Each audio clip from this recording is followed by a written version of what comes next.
Imagine a ship so incredibly fast it could circle a lumbering, heavily armed warship before the enemy crew could even finish reloading their guns. This wasn't a myth. This was the Karakoa, a masterpiece of indigenous maritime engineering that transformed the tropical Philippine archipelago into a massive, watery graveyard for colonial ambition. Today, we are breaking down the brutal hit-and-run maneuvers, the psychological warfare, and the sheer engineering genius that allowed indigenous Filipino warriors to crush European naval superiority. This is the story of how a supposedly primitive fleet stalled the expansion of the greatest empire on Earth for over 300 years. In the 16th century, the Spanish Empire was the undisputed Goliath of the world. Their massive galleons were the ultimate symbols of colonial power.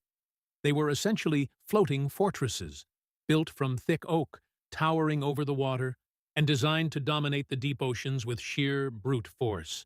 But when the Spanish Armada reached the Philippines, their momentum slammed into a brick wall. They didn't find a centralized, slow-moving kingdom they could easily topple.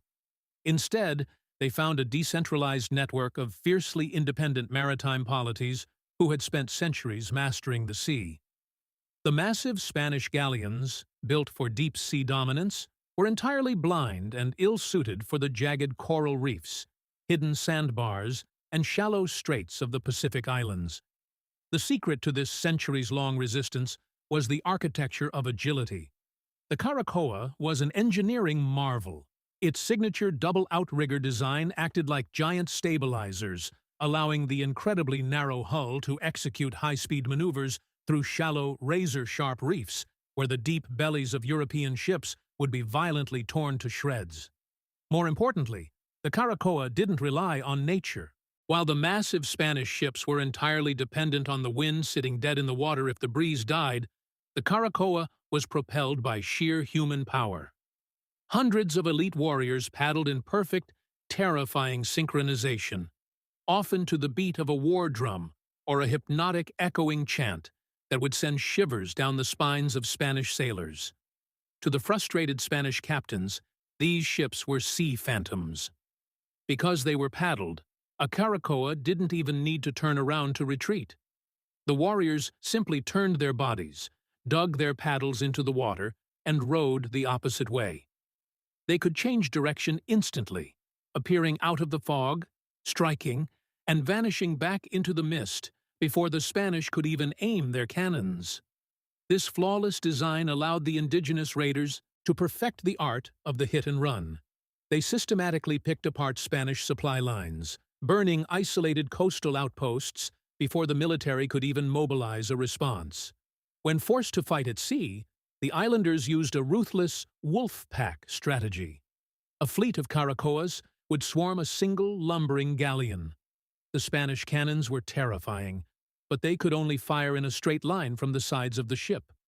So, the Karakoas simply stayed in the galleon's blind spots, the extreme front and the rear. From these safe zones, they unleashed hell. They fired their own brass swivel guns, called lantacas, shredding the Spanish decks with shrapnel. When they closed the distance, the combat became a visceral nightmare for the Europeans.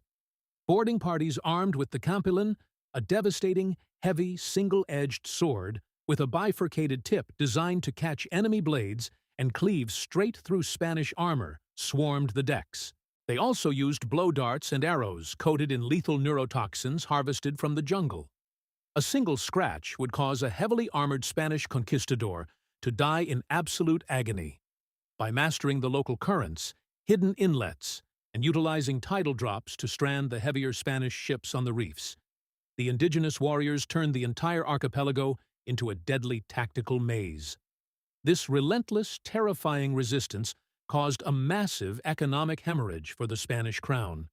They were forced to constantly spend absolute fortunes rebuilding fleets that were continuously destroyed by indigenous sea raiders and tropical attrition.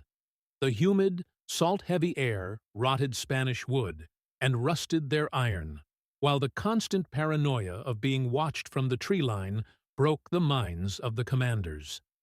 Time and time again, the Spanish launched massive punitive expeditions into the southern islands to wipe out the Moros and Visayans, only for those heavily armed armadas to end in absolute disaster. They quickly learned a harsh, humiliating lesson. Naval superiority is completely useless if you cannot catch your enemy. Eventually, the Spanish military machine broke. They gave up on total conquest and shifted to a desperate defense, building heavy stone forts just to survive the night. The Karakoas had effectively walled off large portions of the southern islands, keeping them completely out of colonial reach. The success of the Karakoa remains a flawless masterclass in asymmetrical warfare. It proves that indigenous technological brilliance, environmental mastery, and sheer willpower could stand toe-to-toe with European steel and gunpowder. This centuries-long resistance prevented a total colonial erasure. It challenges the traditional Eurocentric view of history, cementing these Filipino mariners as one of the most successful, brilliant, and downright terrifying anti-imperial naval forces in human history.